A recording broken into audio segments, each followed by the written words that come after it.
No vídeo de hoje falaremos sobre 3 mudanças que impactarão as famílias após a aprovação da reforma do Código Civil que está em tramitação no Congresso Nacional. Meu nome é Felipe Zaleski, sou advogado há mais de 10 anos e aqui no Próxima Geração eu produzo conteúdo sobre herança, testamento, planejamento sucessório, criação de holding familiar, enfim. Se você tem interesse por esse tipo de conteúdo, já me segue e ativa as notificações para não perder os próximos vídeos. Então, pessoal, vamos falar hoje basicamente sobre 3 alterações aí no Código Civil, alterações bem relevantes. A reforma do Código Civil é bem ampla, tá, pessoal? A gente não vai ter tempo no vídeo de hoje para falar sobre todas elas. Eu escolhi 3, mas não são apenas essas 3 que impactam no mundo do planejamento sucessório. São as 3 talvez principais, não diria categoricamente isso, mas são 3 alterações com certeza relevantes e que impactarão para provavelmente todas as famílias, para não dizer todas, mas boa parte das famílias brasileiras. Então, a primeira delas é alteração nas hipóteses de deserdação. A gente teve algumas inclusões, uma delas especificamente que é muito pedida pelos meus seguidores lá do Instagram. Porque muita gente fala, tá, mas meu filho me abandonou, ele não dá bola para mim, eu realmente preciso obrigatoriamente deixar uma parte do meu patrimônio para ele, sendo que eu tenho um outro filho que fica aqui comigo, cuida de mim todos os dias e tal. Eu não tenho como deserdar o outro filho que não me dá atenção nenhuma. Talvez após a reforma do Código Civil você terá essa possibilidade. Hoje em dia, infelizmente, não tem. Então, vamos lá. Qual que é a redação atual? O artigo 1814, que é essa coluna da esquerda, diz que são excluídos da sucessão os herdeiros ou legatários, que houverem sido autores, coautores ou partícipes de homicídio doloso ou tentativa deste contra a pessoa de cuja sucessão se tratar, seu cônjuge, companheiro, ascendente ou descendente. Qual que é a alteração que vai vir com a reforma? Ela amplia um pouco isso e inclui é boa, né? E inclui também a questão do ato infracional. Quer ver? Vamos ler. São excluídos da sucessão, o caput não muda, né, do 1814, então a gente está falando aqui de deserdação.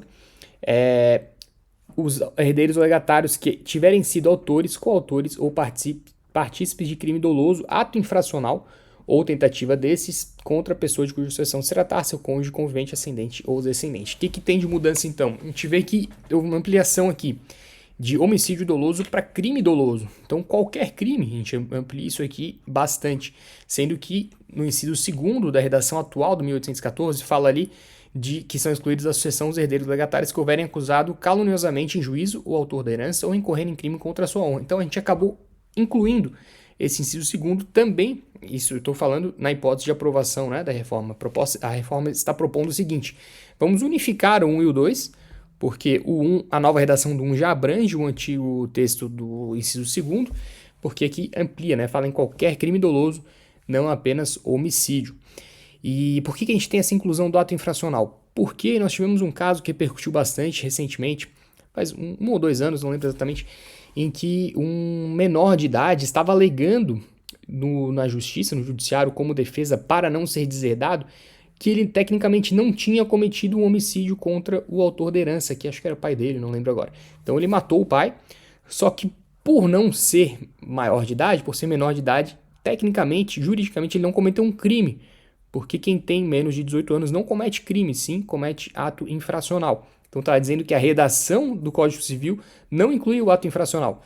Mas nesse caso, ele foi sim deserdado, tá, o judiciário, acho que foi até o STJ que decidiu que, independentemente de ser crime ou ato infracional, a ideia, né, o objetivo da lei era não beneficiar alguém que causou a morte, enfim, do seu parente, unicamente com o objetivo de receber essa herança. Então não faria sentido a gente dar uma herança para alguém que acabou sendo o responsável aí pelo óbito do dono do patrimônio. Mas a alteração na lei vem para a gente ter essa unificação, né, entre jurisprudência e legislação, então está perfeito aqui. Eu acho que esse artigo está bem melhor, a redação nova está bem melhor do que a redação antiga, então houve um aprimoramento aqui. Daí a gente tem, eu já falei do artigo 2º, do inciso 2º da redação atual, o inciso 2º da nova redação do 1814 vai falar que também são excluídos aqueles que tiverem sido destituídos da autoridade parental da pessoa de cuja sucessão se tratar. Então, se um filho vem a falecer e o pai ou a mãe tiverem sido destituídos da autoridade parental, que aí os familiaristas podem me ajudar aqui, mas a princípio seria apenas por até onde eu sei, seria apenas um procedimento por meio de uma ação específica que você consegue destituir alguém, não é simplesmente, o pai perdeu a guarda, a mãe conseguiu tirar a guarda do pai, ele perdeu a autoridade parental. Não, tem que ter um procedimento, uma sentença transitada em julgado para que se aplique aqui, na minha opinião. E então é uma novidade que também é bem-vinda, né? Eu entendo que aqui a gente também está tratando de uma situação extrema, ninguém perde a autoridade parental por qualquer motivo. Então também teria essa possibilidade de deserdação do pai que perdeu a autoridade parental. Inciso 4. Então, assim, o inciso 3º da redação atual continua, tá? Então não teve alteração nenhuma, mas foi incluído aí pela proposta de reforma uma quarta possibilidade, que é aquela que eu já comentei no início aí desse tópico, que é a exclusão daqueles que tiverem deixado de prestar assistência material ou incorrido em abandono efetivo voluntário e injustificado contra o autor da herança.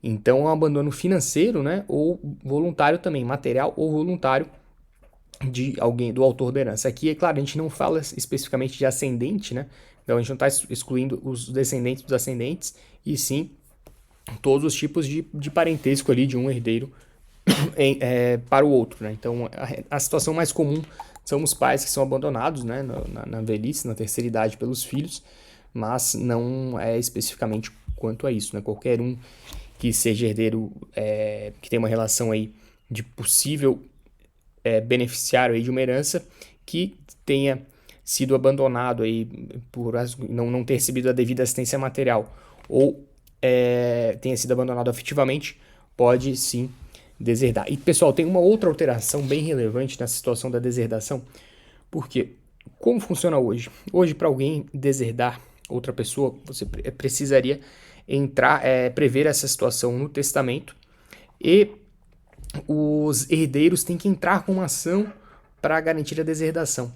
E essa lógica vai ser invertida. A proposta de reforma do Código Civil também prevê isso, que cabe ao deserdado conseguir entrar com uma ação para evitar que ele venha efetivamente ser deserdado, e não o contrário. Então, se a pessoa ficar inerte, hoje em dia, se os herdeiros ficarem inertes, aquela pessoa deserdada vai simplesmente herdar normalmente, porque não existe essa deserdação automática. Agora a gente inverte a lógica, né? Para a pessoa não ser deserdada, é que ela vai ter que provar que não praticou o ato ali que está sendo imputado a ela. Então isso tende a diminuir o número de litígios, né, sobre isso, na minha visão, e também fica um pouco mais justo, né? Porque às vezes é muito difícil para os herdeiros conseguirem comprovar aí o fato que deu causa à deserdação. Então, essa é uma das principais mudanças, tá? Alterações aí na questão da deserdação, mas temos outras duas, né? Prometemos 3 importantes alterações aí para as famílias brasileiras, e essa segunda e essa terceira são igualmente importantes, até talvez mais impactantes, porque a questão da deserdação não são todas as famílias que são impactadas, né? São situações um pouco extremas e que a gente espera que nunca aconteça, e essa segunda e a terceira mudança que eu vou falar hoje vão sim ser aplicadas a um número bem maior de famílias, com certeza. O que diz o 1829? A famosa ordem de vocação hereditária. O que é a vocação? É aquele chamado, né? Vocação é um chamado. Você é chamado para herdar alguma herança. Então, isso teve sim um impacto. Terá um impacto, né, caso a reforma seja aprovada. Porque a redação atual fala que a sucessão legítima, ou seja, aquela prevista em lei, defere-se na ordem seguinte. Primeiro aos descendentes em concorrência com o cônjuge sobrevivente, salvo se casado no regime da comunhão universal, porque ele é só meeiro, né? Ele não tem direito à herança e sim à meação, ou no da separação obrigatória de bens, porque aí também tem algumas exceções na separação obrigatória de bens agora, né? Teve uma alteração específica aqui no caso de casais que casam acima de 70 anos, antigamente eram obrigados a escolher esse regime, hoje é o regime padrão, e enfim, mas o fato é que uma vez se enquadrando, né, o casal sendo casado pelo regime da separação obrigatória de bens, também o cônjuge deixa de ser herdeiro, desculpem, ou se no regime da comunhão parcial a autor da herança não houver deixado bens particulares, porque na prática é como se fosse uma comunhão universal também. E depois seriam os ascendentes em concorrência com o cônjuge, também com algumas regras específicas que a gente não vai entrar aqui, e depois o cônjuge sobrevivente herdaria sozinho, e por último os colaterais. Qual que é a mudança nessa ordem? Agora a coisa fica um pouco mais simples, até porque você não tem todos esses detalhes aí envolvendo o regime de bens. A sucessão legítima defere-se na ordem seguinte, a nova redação. Primeiro, os descendentes. Segundo, os ascendentes. Terceiro, o cônjuge. Então, o cônjuge é relegado para a terceira posição. lá na ordem de vocação hereditária, então ele só herda sem testamento caso não tenham filhos nem pais vivos, tá? Ou enfim, netos ou vovó vivos no momento do falecimento. Então, aqui, a figura do planejamento sucessório, se você se preocupa com o seu cônjuge, que é o caso de muitos casais, tá? Eu atendi recentemente, inclusive, no escritório, um casal que tinha essa preocupação específica de deixar a maior parte possível do patrimônio para o cônjuge, porque eles tinham construído juntos que eles compraram aqueles bens todos juntos e um se preocupava com o outro, né? Sobre como iria sobreviver, sobre se não iria passar necessidade, enfim. Então, o objetivo do planejamento que eu montei para eles era privilegiar o máximo possível. Usamos alguns instrumentos à disposição aí das famílias brasileiras, como testamento, enfim, instituição de usufruto e tal. Então, com essa reforma, esse tipo de planejamento vai ser ainda mais importante, né? Porque senão o cônjuge vai acabar realmente ficando lá para trás na ordem de vocação hereditária. E, claro, se for um casamento na comunhão universal de bens, como já era desse casal que eu atendi, menos mal, né? Porque no mínimo tem 50% garantido pela meação. Mas se for da separação total de bens, não necessariamente obrigatória de bens é um pouco mais drástica, porque você afasta totalmente a possibilidade de um ser herdeiro do outro, mas na separação convencional de bens, um patrimônio de um também não se mistura com o outro, com algumas exceções, é claro. Então, o fato é que, se você não deixar testamento, o cônjuge não vai herdar nada, porque ele não tem direito à meação. Então, reforça essa situação a necessidade de um planejamento sucessório quando você tem preocupação com o seu cônjuge, sim. Aí, em relação aos colaterais, não mudou nada, hoje já vai até o 4º grau, continua indo até o 4º grau. E, por fim, uma consequência, né, dessa alteração toda é que o cônjuge não é mais considerado herdeiro necessário. Então, com um simples testamento, você consegue afastá-lo totalmente. Então, ainda, na verdade, não é uma consequência automática, né, porque aqui, na ordem de vocação hereditária nova, né, se for aprovado assim na reforma, os descendentes e os ascendentes vão herdar, mas e em terceiro lugar ficaria o cônjuge. Então, se alguém falece sem deixar descendentes nem ascendentes, o cônjuge herda automaticamente. Mas, ao afastar ele da condição de herdeiro necessário, ainda que você não tenha descendentes e ascendentes, você pode simplesmente pular o cônjuge, deixar um testamento com 100% dos seus bens para um sobrinho, para um tio, para um irmão, ainda que o cônjuge esteja vivo. Então, além de ficar na terceira posição ali na nova ordem de vocação hereditária, o cônjuge perde o status, perde essa garantia de herdeiro necessário. Então, a gente vê que o cônjuge está ficando um pouquinho escanteado nessa nova reforma do Código Civil, o que pode ser uma preocupação, tá, para alguns casais, principalmente famílias talvez sem um esclarecimento enfim, jurídico, né, sem conhecimento mais aprofundado, e principalmente aquelas situações, né, em que a esposa acaba não se envolvendo tanto na gestão do patrimônio da família. Então, se eles são casados em separação de bens por algum motivo, por exemplo, o marido é empresário, não quer expor a esposa a risco, mas acaba não prestando contas, e na prática é como se fosse um regime de comunhão parcial ou universal de bens, né, no dia a dia, só que formalmente é da separação de bens. Então, se esse marido vem a falecer sem deixar um testamento, essa esposa, nesse novo cenário, pode acabar sendo bem prejudicada, tá, pessoal? Então, essa é uma preocupação que eu tenho, tá? Mas, enfim, o texto foi encaminhado dessa forma e vamos acompanhar os próximos passos.